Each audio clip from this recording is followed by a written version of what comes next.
स्वागत आप सभी का मेरे YouTube चैनल पे। तो आज हम बात करेंगे कुंडली में पंच महापुरुष राजयोग। पंच महापुरुष राजयोग होने से आपको ज़िंदगी में सब कुछ मिल सकता है, यानी आपकी जो भी इच्छा है, यानी घर, गाड़ी, बंगला, नौकर चाकर, सब कुछ मिलेगा इस पंच महापुरुष राजयोग होने से। ये 5 महान राजयोग है, तो ये आपकी कुंडली में है। तो ये जानने के लिए इस वीडियो को पूरा देखिएगा, बिल्कुल स्किप मत कीजिएगा, नहीं तो आप जान नहीं पाओगे। ठीक है, तो शुरू करते हैं। सबसे पहला राजयोग है रोचक राजयोग। जो रोचक राजयोग है वो मंगल देव का राजयोग है। तो इसके पहले फल के बारे में बात की जाए तो रोचक राजयोग जिसकी भी कुंडली में होता है वो जातक पराक्रम से आगे बढ़ता है, क्योंकि मंगल देव अपने आप में पराक्रम है। तो रोचक राजयोग होने से वो जातक अपने पराक्रम से आगे बढ़ेगा। तो देखिए, हम देखते हैं कुंडली के आधार पर कि कैसे लागू होता है। सबसे पहले नियम जान ले। फर्स्ट पॉइंट, ग्रह अपनी उच्च राशि में बैठा हो। तो मंगल की उच्च राशि क्या है? मकर राशि है। अगर मंगल मेष लग्न में उच्च का बैठा हो तो बहुत ही श्रेष्ठ हो जाएगा, क्योंकि वो अब अपना ही लगन है, मेष का ही लगन है, और दसम भाव में उच्च का होकर बैठे हैं। तो जातक कुल दीपक नामक महान पुरुष राजयोग तो बनाएगा, और ये रोचक राजयोग भी बनाएगा। ठीक है। फिर दूसरा पॉइंट है, ग्रह अपनी खुद की राशि में बैठा हो। देखिए, आप ये मत मान लीजिएगा कि सिर्फ उच्च राशि में बैठा फिर तो ही राजयोग लागू होता है, ऐसा नहीं है। वो अपनी खुद की राशि में भी बैठा हो, जैसे वो अपने लग्न में ही बैठा हो, यानी मेष राशि में ही बैठा हो, तो भी रोचक राजयोग लागू होगा। इधर बैठा हो वृश्चिक राशि में तो भी रोचक राजयोग लागू होगा। पर अभी यहाँ एक नियम ऐड होता है कि ग्रह उस लग्न में योग कारक होना चाहिए। ग्रह उस लग्न में योग कारक होना चाहिए। देखिए, मंगल तो यहाँ पर योग कारक है, इधर और इधर पूर्णतः फल देंगे। ठीक है, इधर और इधर पूर्णतः फल देंगे राजयोग का। पर जब इधर अष्टम भाव में आते हैं, भले खुद की राशि हो, तो सिर्फ 50% या 40% फल देते हैं उस राजयोग का। पर आपको जो मंगल देव है, रोचक राजयोग नाम यहाँ लगा के बैठे हैं, तो वहाँ पे आपको एक्सीडेंट की संभावना बढ़ जाती है, आकस्मिक दुर्घटना की संभावना बढ़ जाती है। तो बात आती है, अगर यहाँ पर है, लग्न में है, दशम में है, तो पूर्णतः राजयोग कहलाएगा? नहीं, ऐसा नहीं है। ग्रह का अंश बल 10 to 20 होना चाहिए। ग्रह का जो अंश बल, अगर मंगल 10 to 20 के अंश के अंडर है, तो जो राजयोग है वो बहुत पावरफुल कहलाएगा। नहीं तो मंगल 0 डिग्री, 1 डिग्री, 2 डिग्री, 3 डिग्री, 4, यानी 0 to 10 और 21 to 30 यहाँ पर हुआ, तो वो सिर्फ, मैंने कहा, 50% रिजल्ट दे पाएगा, क्योंकि उसके अंदर जो पावर होनी चाहिए वो नहीं है मंगल के अंदर।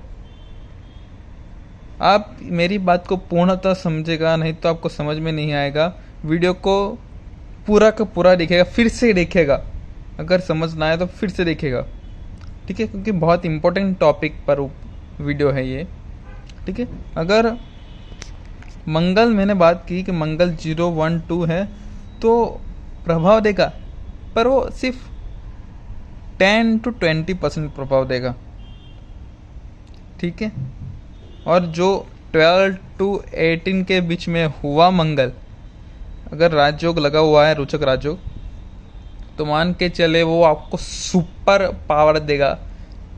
यानी कोई भी ऐसी वस्तु नहीं होगी आपके जीवन में कि उसकी कमी हो। सबसे पहले आपको वो जमीन, भवन, बड़ा भवन देंगे, कि मंगल भवन के कारक है, जमीन के कारक है। तो कहीं ना कहीं वो लैंड बिजनेस में भी जोड़ के देखा जा सकता है, जो भी रोचक राजयोग नाम लगा हुआ है। महापुरुष, पंच महापुरुष योग लगा हुआ है। ठीक है, जो मैं इतनी डिटेल में बात कर रहा हूँ वो आपको कहीं भी यूट्यूब पे नहीं मिलेगा। तो कृपया ध्यान से देखिएगा कि जो मैं एक एक बात कह रहा हूँ वो। ठीक है, और मान लीजिए कि मंगल यदि वो किसी एंटी लग्न में हुआ तो उसका क्या फल होगा। तो देखिए दोस्तों, अगर मंगल एंटी लग्न में हुआ, वो शत्रु के लग्न में अगर रुचक राजयोग नाम लगा हुआ है, यानी मंगल उच्च राशि में यहाँ बैठा हुआ है, तो हमें क्या फल देगा कि वो पहले सबसे पहले गर्भपात कराएगा, लव रिलेशन में प्रॉब्लम आएगी। भले वो उच्च के हैं, उसका प्रभाव तो मिलेगा, पर वो एंटी होकर, यानी कि यदि शत्रु पावरफुल हो जाए तो वो कैसा प्रभाव देगा, बस ऐसे ही प्रभाव वो देगा। इधर बैठ जाए तो बहुत खराब प्रभाव देगा। हाँ, इधर बैठ जाए तो उसका अलग नियम लागू होता है कि विपरीत राजयोग, यानी मंगल भी अच्छा रिजल्ट देने लगता है, पर जब बुध बलवान हो, केंद्र या त्रिकोण में बैठो, या धन भाव में या लाभ भाव में बैठो, तभी। इधर बैठ जाए तो अभी अच्छा है क्योंकि मंगल, पर तो अब भी उसकी मुश्किलें बढ़ जाएगी। तो ये था रुचक रामक राजयोग। मित्र लग्न में भी ऐसा, मित्र लग्न में भी सबसे ज़्यादा फायदा देता है, पर शत्रु के लग्न में थोड़ा कम फायदा देता है। तो ठीक है, अब बात करते हैं भद्र राजयोग की। देखिए, जो भद्र राजयोग है महापुरुष योग, वो बुध से बनता है। बुध अपनी उच्च राशि या अपनी खुद की राशि में बैठा हो तभी भद्र राजयोग महापुरुष योग कहलाएगा। ये योग श्री नरेंद्र मोदी जी के भी कुंडली में है, जो अपने वर्तमान में प्रधानमंत्री हैं। आप देखे होंगे उनकी जो भाषण की जो कला है बहुत बेहतरीन होगी, सब उनके अंदर कन्विंस हो जाएंगे। क्यों? क्योंकि उनके अंदर भद्र नामक राजयोग लगा हुआ है। जो बुध है, बुध यानी वाणी से किसी को प्रभावित कर देता है। अगर भद्र नामक राजयोग हुआ तो वो भद्र मीन्स जो राजकुमार वाला जो स्वभाव है वो होगा उसके अंदर, राजकुमार वाला स्वभाव। ठीक है, तो ये बहुत बेहतरीन राजयोग है। तो हम देखते हैं कुंडली के अकॉर्डिंग कि कैसे लागू होता है भद्र नामक राजयोग। तो देखिए दोस्तों, देखिए बुध जो है अपनी कन्या राशि में उच्च के होते हैं। अगर बुध रे इधर बैठ जाए तो ये भद्र नामक राजयोग कहलाएगा। ये उच्च के हो गए। ठीक है, वो कन्या राशि में ही उच्च के होते हैं। तो वो जातक को धन, मान, सम्मान बड़ी मात्रा में मिलेगा। क्या? बड़ी मात्रा में। यानी आप अभी उनकी कुंडली खोलकर देख सकते हैं नरेंद्र मोदी जी के बहुत बड़ा मान सम्मान, वाणी का प्रभाव, ये सब होगा। क्यों? क्योंकि बुध रे उच्च के हैं इसलिए। और बुध रे अपनी खुद की राशि में बैठ जाए, पर दसम भाव में है, कन्या लग्न के दसम भाव में, तो मान के चले वो जातक अपने कैरियर से, अपने प्रोफेशन से ऊपर आएगा, प्रोफेशन से अपने ऊपर आएगा, ये होगा। पर ये जरूर ख्याल रखेगा कि बुध का जो अंश बल है 10 to 20 के बीच होना चाहिए। अगर 12 to 18 के बीच हुआ तो बहुत पावरफुल, पर 0 to 9 हुआ, 21 to 13 हुआ तो थोड़ा कम प्रभाव मिलेगा, पर प्रभाव मिलेगा जरूर। ठीक है, तो हम बात करते हैं कि भद्र नामक राजयोग अगर एंटी लग्न में है, शत्रु के लग्न में है, तो कैसा प्रभाव देगा। तो देखिए दोस्तों, अगर बुधदेव सबसे पहले अष्टम भाव में बैठ जाए तो ये अच्छा कब कहलाएगा, जब मंगल देव अच्छे केंद्र या त्रिकोण में बैठे होंगे, केंद्र या त्रिकोण में बैठे होंगे, तब विपरीत नामक राजयोग बनेगा, तब बुधदेव पॉजिटिव होंगे, नहीं तो नहीं होंगे। तब भी वो सिर्फ 60% ही रिजल्ट दे पाएंगे क्योंकि उनका शत्रु लगना है। फिर यहाँ बैठ जाए लाभ भाव में तो यहाँ पॉजिटिव हो जाएंगे। देखिए इधर ही नरेंद्र मोदी जी की जो कुंडली है उनके अंदर यही है, लाभ भाव में बैठा हुआ है। जो बुध है अपने वाणी से लाभ कराता है, वो ऐसा भद्र नामक राजयोग के सभी को प्रभावित कर देता है। मेरी बात ध्यान से सुनिएगा। क्योंकि ये बहुत ही इम्पोर्टेंट इन्फॉर्मेशन जो टॉपिक है। ठीक है, तो मैंने बता दिया कि भद्र नामक राजयोग लगा हुआ तब अगर मंगल देवी 6 8 12 में बैठ जाए तो ये लागू होगा, नहीं लागू होगा। तब बुध देव खराब रिजल्ट देंगे, ये मान के चले। फिर बात आती है मालव्य नामक राजयोग। तो मालव्य नामक राजयोग शुक्र देव से बनता है। तो जो शुक्र देव है अपने आप में भोग के कारक हैं, लग्जरियस लाइफ के कारक हैं, कला के कारक है, आकर्षण के कारक है। तो ये मान के चले कि किसी के भी जातक के अंदर ये मालव्य नामक राजयोग हुआ तो सबसे पहले उनके अंदर सब बहुत आकर्षण होगा, उसके अंदर भी और विपरीत के अंदर भी। और मैंने ये मेरे एक्सपीरियंस कहता है कि जब भी उनके अंदर मालव्य नामक राजयोग होता है तो वो 2 या 3 अफेयर करते ही करते हैं। ये मालव्य नामक राजयोग, क्योंकि जो शुक्रदेव अपनी पावर बढ़ा देता है, तब मालव्य नामक राजयोग में पावर बढ़ाएगा तो आकर्षण होना ही होना है। तो इससे क्या होता है कि जो सिनेमा में जो भी लोग होते हैं, आप उनकी कुंडली में देखोगे ज़्यादातर मालव्य नामक राजयोग लगा हुआ है, तभी उनके अंदर जो अफेयर का जो सिस्टम है वो चलता ही रहता है। या आप देखेगा आसपास भी देखेगा, अपनी कुंडली खोलकर भी देखेगा, यानी किसी की भी कुंडली खोलकर देखिए मालव्य नामक राजयोग हुआ, उसके अंदर होगा ही होगा। भले ना बता कि मेरे अंदर कुछ भी ऐसा नहीं है, पर होगा ही होगा। तो कुंडली से कैसे लागू हो गए तो ये जान लेते हैं। तो अगर शुक्रदेव अपनी राशि में, अपनी उच्च राशि में,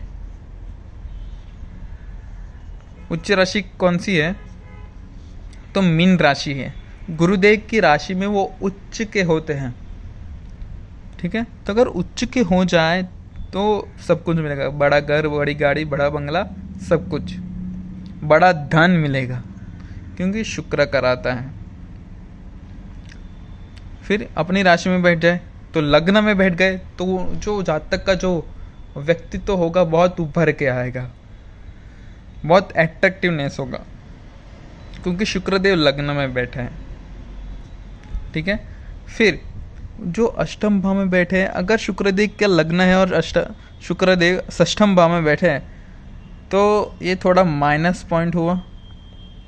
भले शुक्र को षष्ठम का दोष नहीं लगता, क्योंकि इसकी दृष्टि डायरेक्ट 12 भाव में जाती है, तो ये शय्या सुख है, तो ये बहुत दिलाता है शय्या सुख, और कारक है, अति विशिष्ट कारक है। पर यहाँ माइनस पॉइंट होगा, ये सिर्फ 50% ही रिजल्ट कर पाएंगे, क्योंकि शुक्रदेव खुद उठकर षष्ठम भाव में बैठ गए हैं, इसलिए वो जातक को प्रभाव नहीं दे पाएंगे ठीक से। ओके, तो हम बात करें शुक्रदेव के एंटी लग्न में।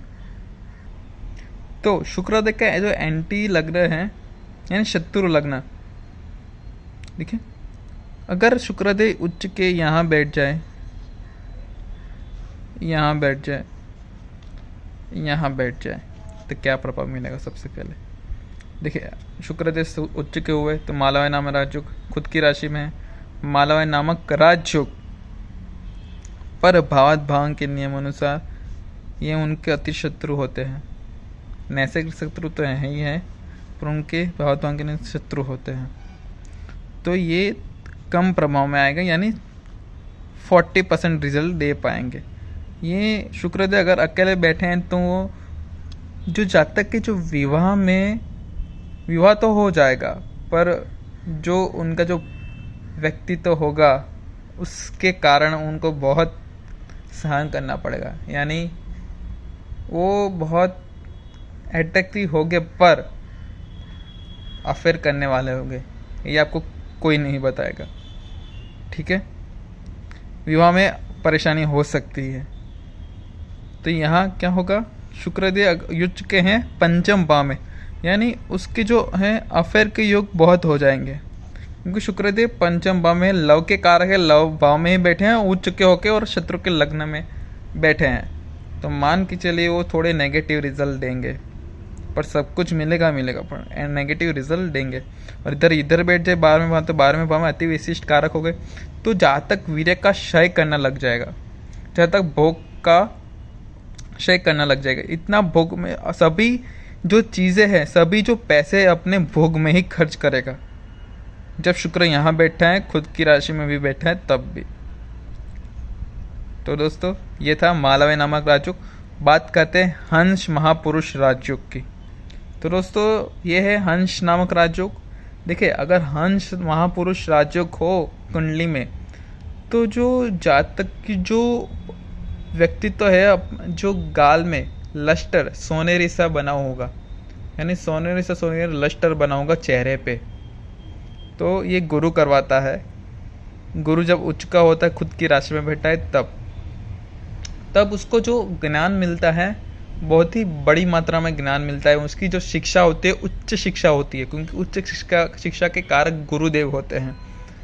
तो ये भी बेनिफिट्स हैं। फिर जो उनकी जो संतान है, बहुत उनका मान करेगी, मान सम्मान देगी, ठीक है, क्योंकि गुरुदेव संतान के कारक है।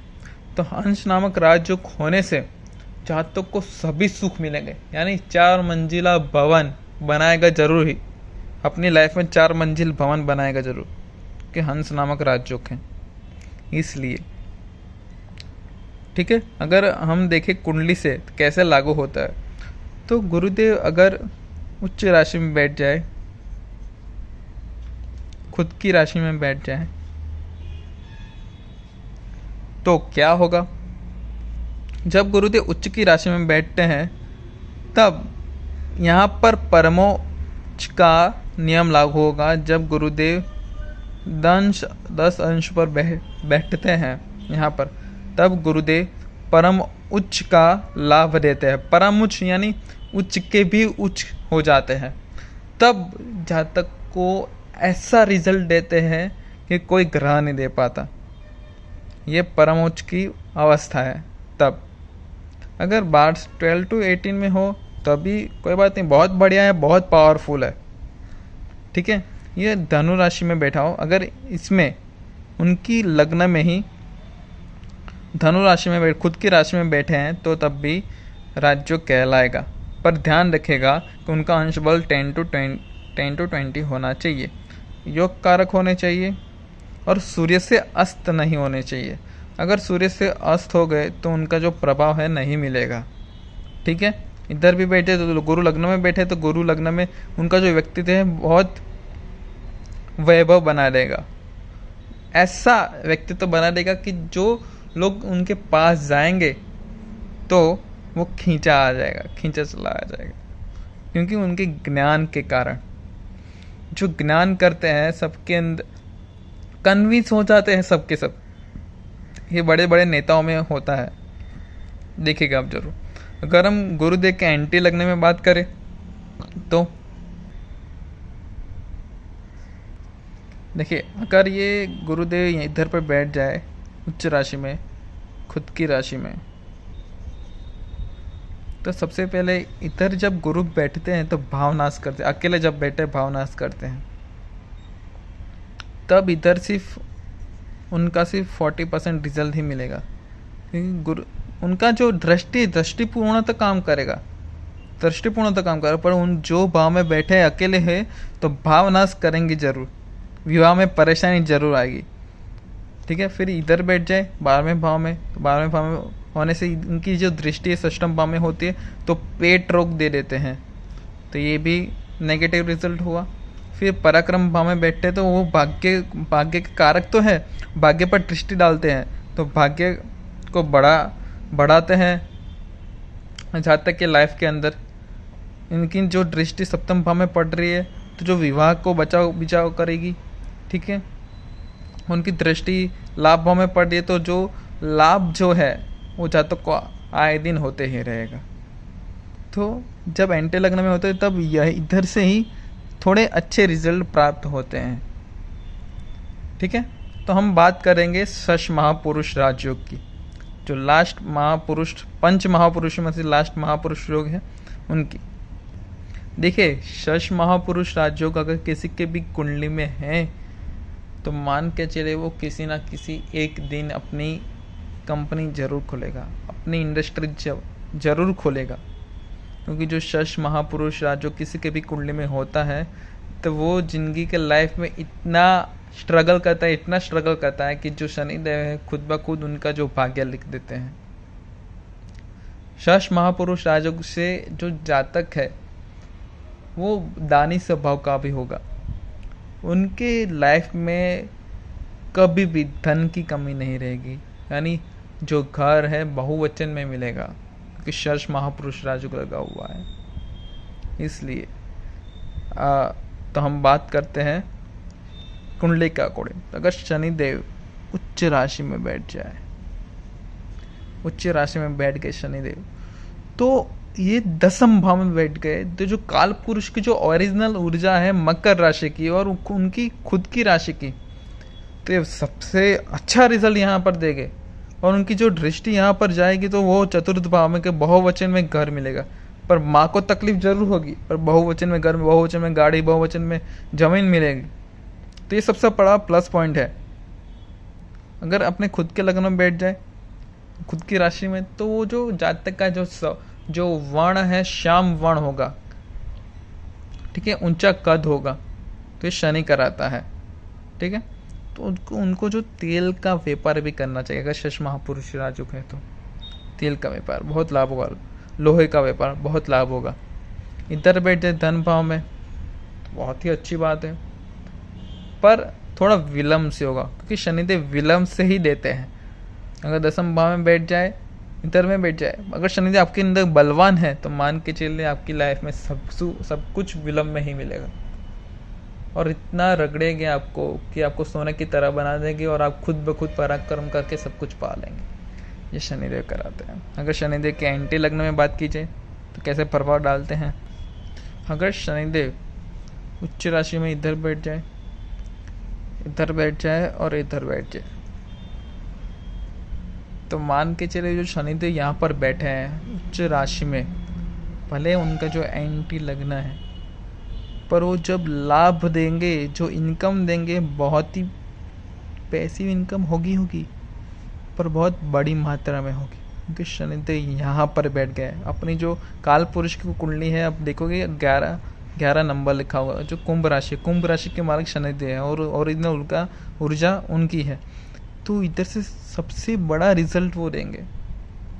इधर अगर एंटी लग्न में बैठे तब इधर सबसे ज़्यादा, फिर इधर धन भाव में खुद की राशि में बैठे, वो भाव भाव के नियम अनुसार तृतीय जो अति शत्रु होगा, ठीक है, तो वो कम प्रभाव देंगे, यानी 60% प्रभाव देंगे तो जरूर। इधर हो जाए तो पराक्रम से जो उनकी जो दृष्टि पड़ेगी भाग्य भाव में, तो जातक ही अपने भाग्य को पाने के लिए दौड़ता ही रहेगा। फिर शनिदेव बहुत संघर्ष कराएंगे, तभी उनका जो भाग्य है जागृत होगा, ठीक है। तो ये था दोस्तों पंच महापुरुष राजयोग। अगर आपको ये वीडियो अच्छी लगी हो तो कृपया करके सबसे पहले शेयर कीजिए, फिर लाइक कीजिए और सब्सक्राइब जरूर कीजिए, क्योंकि ये बेहतरीन जो ज्ञान आपको मिल रहा है वो आपको निरंतर मिलते ही रहे, ठीक है। ये वीडियो बनाने में बहुत मेहनत लगती है, ऐसा नहीं कि मिल जाएंगी वीडियो बन जाएगा, ऐसा नहीं होता, बहुत मेहनत लगती है, पर आपके लिए है ये, ठीक है। तो इस वीडियो को लाइक कीजिए, शेयर कीजिए और सब्सक्राइब कीजिए, ठीक है। और हर हर महादेव।